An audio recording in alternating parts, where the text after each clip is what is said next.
Night shifts teach you to hear the difference between noise and omen. At 56, I've learned to ignore the former and brace for the latter. The ER was in its 3 a.m. low 4 pumps, sighing, fluorescent lights buzzing like insects, when the ambulance bay doors burst open and a storm-smelled wind shoved a gurney inside. Male, late 30s, maybe 40. The paramedic called, rain glittering on his jacket, found down near the river, hypothermic, responsive to pain, SATs crashing. Trauma 2, I said, already moving. Warm fluids forced air. Let's see a rhythm. He was mud-streaked and shaking, a river's worth of cold trapped in his bones. I snapped on gloves, leaned in, and his eyes flicked. Not open, just a sliver, just enough to find me in the noise. Then his hand shot out with a strength he shouldn't have had and clamped my wrist. Easy, I started, and stopped, because he wasn't holding me. He was pressing something into my palm. An envelope. It was soaked through, edges chewed by grit, the paper swollen and soft, the way books drown. No stamp, no postmark. Black dirt had worked itself under the seal like old blood. Across the front, in faded blue ink, a name looped in a teenager's uncertain hand. Mara, my name. I stared at the curves of the letters, at the slant I hadn't used in decades, at the ridiculous flourish on the final A I'd stopped making sometime around senior year. A ghost of graphite smudged beneath the ink where a girl had traced and retraced her own name until the paper thinned. Mara, the patient rasped, voice gravel and river water. Then the rest tore out of him like a secret escaping. You wrote it. Dr. Marta's voice came from somewhere behind me. We're ready. I closed my fingers over the envelope. It was warm despite the cold, as if a small animal breathed inside it. I set it on the tray and turned back to the living problem in front of me. Rewarm, I said. To Luxpor Labs, ABG, cardiac. We worked him toward life by habit and rule. His core temp crawled. The monitor sketched a reluctant rhythm. Each time I checked his airway, his gaze drifted back to the tray, to the sodden white rectangle waiting like a dare. I didn't want to remember, but memory is unruly. A backyard sycamore, August heat, a trowel stolen from the shed, a letter written fast and hard because I had promised myself never to read it again.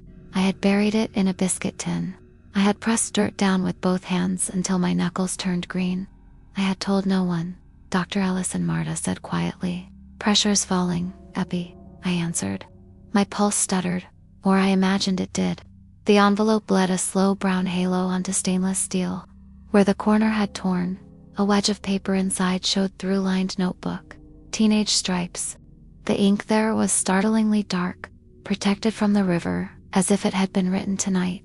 A single line, visible through the rip, like an eye through a keyhole. Do not open until it happens. What happens? I whispered before I could stop myself. What? Marta asked. The man's chest hitched. The rhythm thinned. The wall clock said 3:15. I couldn't help it. I slid a fingernail under the softened flap and peeled it up just enough to see one more sentence. The top of the page scrawled in my old feverish hand. On March 5th, at 3:17 a.m., a man will die in your hands. Let him. Thunder rolled over the roof as if the building itself sucked in a breath. The monitor stuttered. I looked at the clock again. 3:16. The patient turned his head, found me, and smiled the smallest, saddest smile I have ever seen. The second hand clicked. The clock ticked over to 3:17. The monitor shrieked its flat line. Start compressions. Marta barked, already moving, her palms striking the patient's sternum in hard rhythmic thrusts. Another nurse charged the defibrillator, gel smeared on the pads. The room snapped into the urgent choreography we'd performed 100 times. But I just stood there. The envelope's words pulsed in my mind like a second heartbeat. On March 5th, at 3:17 a.m., a man will die in your hands. Let him. My hands wouldn't move. Not to bag, not to push epi, not to assist. They stayed clenched at my sides, nails biting through the gloves. I watched the man's chest rise and fall under Marta's compressions, each thrust forcing more muddy water from his mouth. His lips twitched, forming sounds too soft for anyone else to hear. Mara, I flinched. My name again spilling from a dying man's throat. Dr. Marta snapped. We need you. The clock read 3:18. The second hand swept forward. steady as judgment. I forced my body into motion, grabbing the ambu bag, pressing air into his reluctant lungs.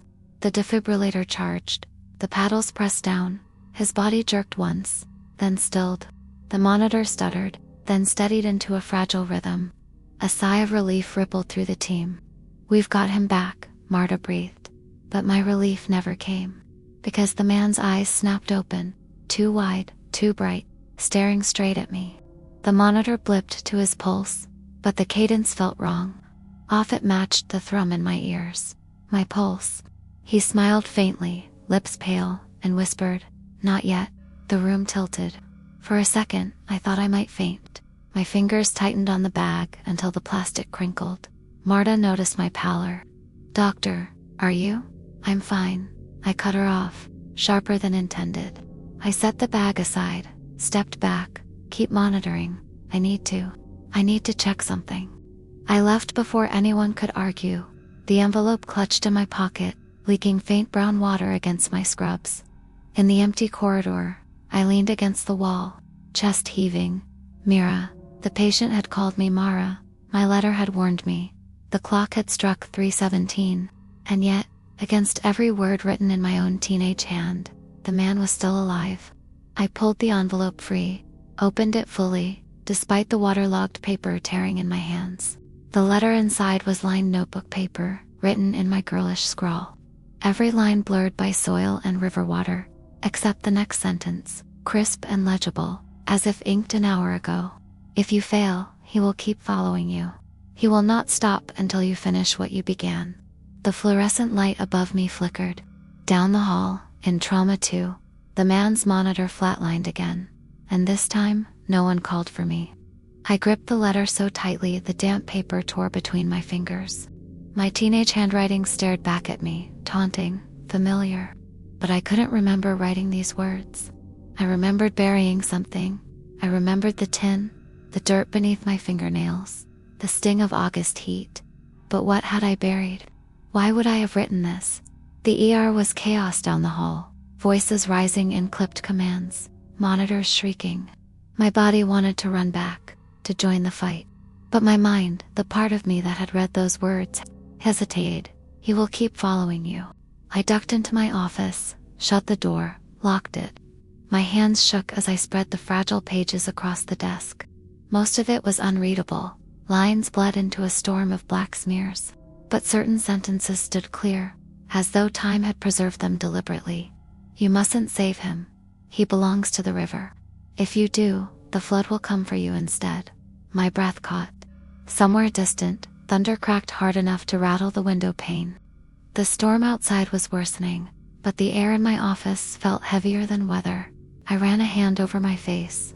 56 years old, 3 decades of ER shifts, and I had never frozen like this, never let panic dictate my hands.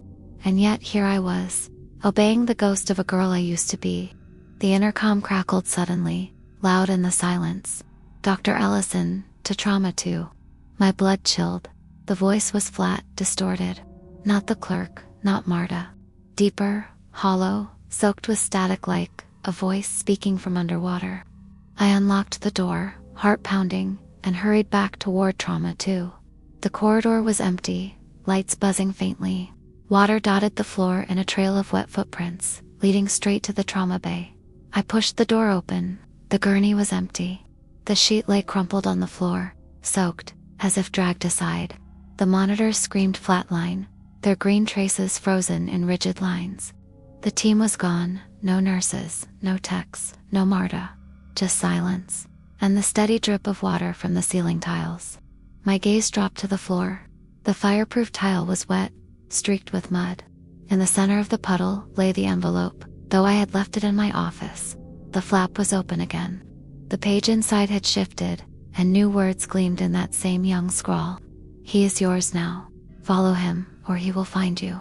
The overhead lights snapped off, plunging me into darkness. And from the shadows at the far end of the room, I heard a cough-wet rattling, familiar. The sound of a man I had just declared dead. The cough came again, wet and ragged, from the far corner of Trauma 2. My pulse lurched. The room was supposed to be empty, sheet crumpled, Gurney bare yet the shadows seemed thicker there, shifting like water stirred by something beneath its surface. I took a step forward, shoes squelching in the puddle. "Hello," my voice broke. "Is someone there?" No answer, just the steady drip from the ceiling, plinking against stainless steel. I edged closer, my breath loud in my ears. The monitor suddenly flickered back to life, though no leads were attached. Green traces scrawled across the screen's not heart rhythms, but words, letters forming jaggedly, pixel by pixel. Marai. Stumbled back, hand clutching the doorframe.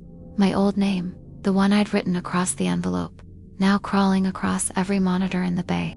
The cough erupted again, louder, closer. A figure shifted in the shadows.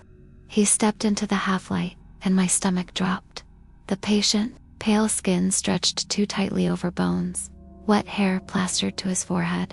His hospital gown clung like a second skin, dripping mud and water onto the floor. His chest rose shallowly, yet the monitor behind him blared with my pulse. Not his, mine. He lifted one trembling hand. Clutched in it was the letter, the same envelope I had buried, the same paper written in my hand, but now the page glistened with fresh ink, letters scrawling themselves even as I watched. "You shouldn't have saved me," he rasped. His voice carried a strange weight, hollow but insistent. "You knew what you wrote." I don't remember writing it," I stammered, backing away.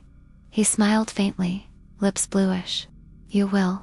The envelope tore itself open in his hand.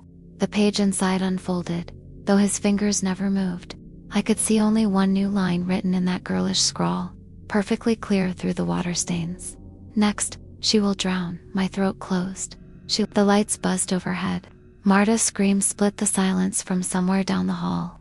The patient tilted his head toward the sound. His grin widened. "It's begun." And then he crumpled to the floor, body hitting tile with a wet slap. The monitors flatlined again, filling the room with one piercing, endless tone. I rushed forward, dropped to my knees, but the body was gone. All that remained was the envelope, floating on the puddle, its ink bleeding into the water. Marta's scream ripped through the corridor again, sharper this time, full of panic. I snatched the envelope from the puddle without thinking, the paper slick against my fingers, and bolted out of trauma too. The hall was dark, except for the jittery glow of exit signs. Water streaked down the walls, dripping in steady rivulets that traced words into the paint. "Mara, Mara, Marta," I shouted, my voice cracking. "Where are you?" Her cry came from radiology, thin, muffled, as if swallowed by water.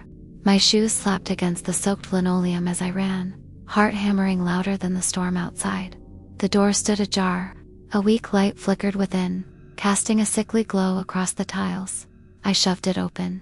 The MRI room loomed before me. Marta was there, backed into a corner, her hands raised defensively. The patient stood in the center, impossibly upright, hospital gown dripping steady streams onto the floor. His chest barely rose, but his eyes gleamed with an unnatural brightness. In his hand was the letter Orno, my letter. Another page torn from the same lined notebook, edges frayed. He held it out toward Marta like an offering.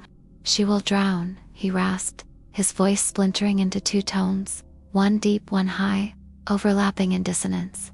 "Unless you give her back what she buried." Marta's eyes flicked to me, terrified. "Doctor, what is he talking about?" I opened my mouth, but no sound came.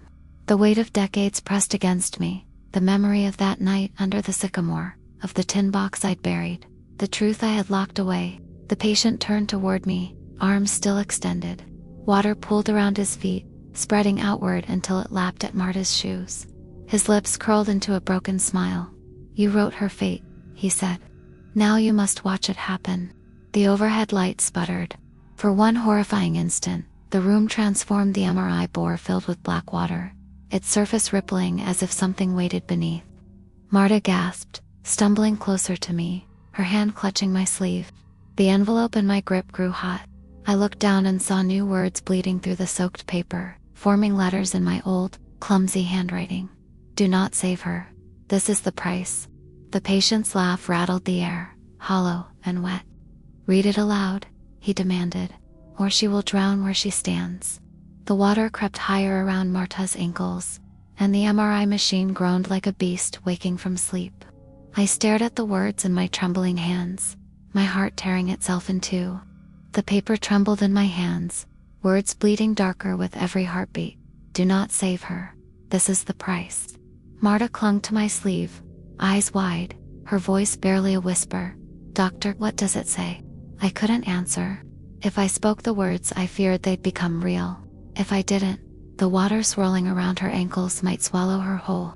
The patient took a staggering step forward, his smile warped, his voice rising in that two-toned rasp. Read it. Read what you wrote 40 years ago. No, I snapped, my voice sharp, alien even to me. I never wrote this. I don't remember writing this. The monitors in the MRI room flickered to life, static buzzing across the screens. And then, one by one, they began to show not vitals, but handwriting, my teenage handwriting, repeated endlessly. Do not save her. This is the price. Marta gasped, clutching her chest. Doctor, what is this? Why does it know your name? The water climbed to her knees, rippling with unseen movement beneath the surface. Something brushed her legs, something that made her scream. I stepped forward, rage burning hotter than fear. Take me, I spat at the patient. If this is my fault, then take me. His eyes narrowed. It already has. He held up the second page. My name sprawled across the top in my youthful scrawl. Mara Ellison, March 5th. Beneath it, a new line formed as if written by an invisible hand. Right then. Tonight you will trade one life for another. The lights snapped off. The room plunged into darkness, except for the glow of the MRI bore. It shimmered with black water, waves lapping against its rim. From within came the faint sound of crying childlike, but warped by echoes. Marta sobbed. Please, don't let it take me. I looked down at the letter. The words had shifted again, sharper, bolder. Say her name, and she lives. Say nothing, and she drowns. The patient's grin widened, his teeth glinting wet. Choose. The water surged to Marta's waist. She clawed at me, tears streaming, her voice breaking. Doctor, please. My throat locked, my lips trembled. All I had to do was speak. But whose name? Hers, my mother's, my own. The paper burned in my hands, demanding an answer. The paper smoldered hot in my palm, its ink bleeding like fresh wounds. Say her name, and she lives. Say nothing, and she drowns. Marta's arms thrashed against the rising water, now lapping at her chest. Her eyes locked on mine, desperate. Say it. Whatever it wants, say it. My mouth opened, but the words caught in my throat. The letter didn't specify which name. Marta's, my own, my mother's. If I chose wrong. The patient stood motionless, water dripping from his gown, his grin splitting wider. Decide. His voice fractured into layers, male and female, old and young all whispering at once. Every second you wait, she sinks. The MRI machine roared. Water spilled from its bore in thick sheets, rushing across the floor. Marta slipped under for a second, sputtering when she resurfaced, clutching at my sleeve with trembling fingers. Doctor, please. Her terror tore through me. I gripped her arm tight, heart hammering, and then I shouted, Marta. The sound reverberated like a gunshot. The patient's head snapped back, his grin faltering. For a breathless moment, the water stilled. Marta gasped, coughing. The water drained from around her, sinking back into the floor until only a slick sheen remained. She collapsed into my arms, sobbing in relief. But the victory soured instantly. The envelope in my hand burned hotter, the letters on its page twisting, rewriting themselves. You chose wrong. I stared in horror as the words bled into new shapes. Now she will drown again, and again, and again. The patient's laugh split the room, jagged and wet. His eyes glowed faintly as he pointed toward the MRI bore. I turned just in time to see Martin, another Marti thrashing inside the black water within the machine. Her face pale, her hands slamming against the glass as she screamed soundlessly. The real Marta in my arms went rigid, staring at her duplicate. That's me. The patient's voice swelled until it shook the walls. Every choice you make births another drowning. You cannot save her. You can only watch. The MRI lights flared, and more faces appeared beneath the surface 3. For a dozen all Marta, all drowning, all clawing at the inside of the bore. My grip on the envelope trembled. The paper bled with one final line, searing into my vision. Your punishment is endless reflection. The black water surged again, pulling at Marta's feet, and for the first time, I realized it wasn't only her fate at stake. It was mine. The water writhed like it was alive, swirling around Marta's ankles. She tried to kick free, but black tendrils rose from the surface hands, pale and trembling, shaped exactly like hers. They gripped her legs, pulling hard, dragging her toward the MRI bore. No, she screamed, clawing at me. Don't let them. I tightened my hold on her arm, but the strength of the duplicates was inhuman. Each hand that appeared was her own, perfect copies, fingers digging into her flesh with merciless precision. Inside the bore, a dozen Martas writhed beneath the black water, their faces pressed to the glass, mouths wide in silent screams. Her eyes stared at me, pleading, accusing. The patient stood still in the center of the room, watching with his drowned smile. You chose, he said, his voice a low rumble. And now she pays the price. Reflection upon reflection. I yanked harder, pulling Marta against me. The envelope slipped from my grasp, landing in the puddle at our feet. It soaked instantly, ink spreading like veins across the paper. New words carved themselves into the lines, bold and merciless. Pull her back, and you take her place. My chest seized, Marta thrashed, her free hand slapping against my shoulder, her nails digging deep. Please. The black hands tugged harder, dragging her knee deep now, the current surging toward the bore.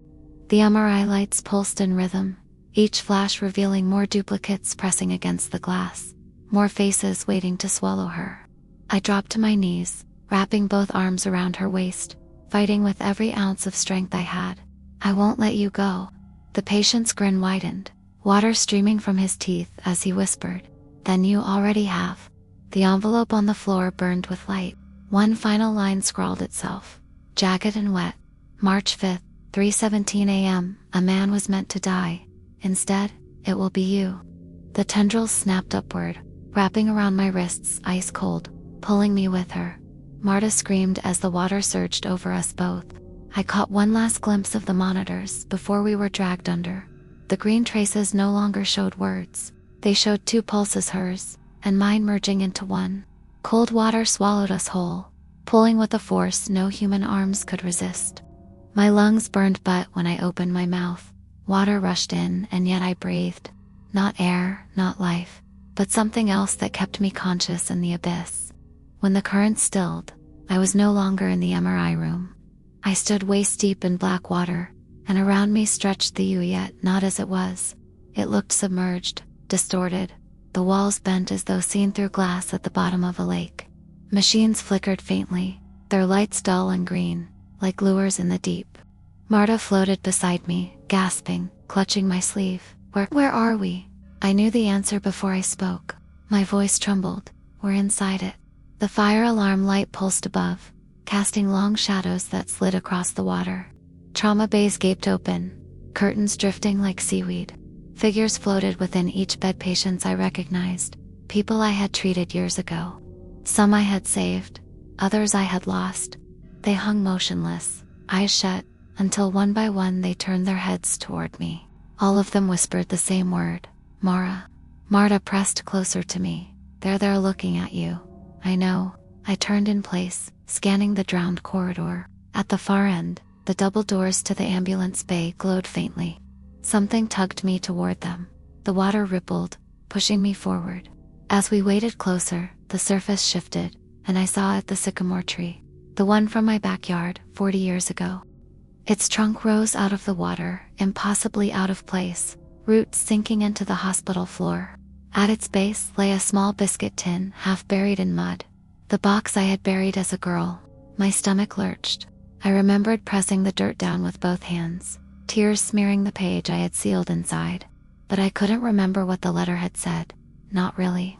Marta's voice shook. Doctor, what's in it? I waded forward, heart pounding in my ears. My reflection shimmered on the water's surface, except it wasn't me. It was the patient, his pale face, his drowned eyes. And when I looked back up, he was there, standing knee-deep beside the sycamore, grinning, the tin box at his feet. You wrote it, he said softly. You just don't want to remember. He bent, pried the lid open. Inside lay the same lined notebook paper, preserved perfectly, dry, waiting, and in bold letters scrawled across the top. On March 5, 2023, at 3:17 a.m., you will decide who drowns. The paper lay pristine in the biscuit tin, untouched by time. The lines of my teenage scrawl, stark and fresh, as though I had written them only yesterday. My throat closed. Marta clutched my arm. Don't touch it, she whispered. Don't give it what it wants. But the drowned man bent low, his long fingers dripping black water as he pinched the edge of the paper. He lifted it slowly, like a priest raising a relic, and held it out toward me. You wrote this, he murmured, voice doubling, echoing from the water and the walls alike. You buried it. You knew the bargain. I don't remember. My voice cracked, trembling with fury and fear. He smiled. Memory isn't absolution. The water around us rippled violently. The patients in the trauma bays rose higher, their bodies floating upright, faces slack, eyes rolling white. Each one began whispering, their voices threading together into a single chant. Read it, read it, read it. Marta shoved past me suddenly, lunging for the paper. Then I'll read it if it means ending this. No, I cried, but it was too late. Her fingers closed around the letter. The drowned man released it willingly, his grin widening.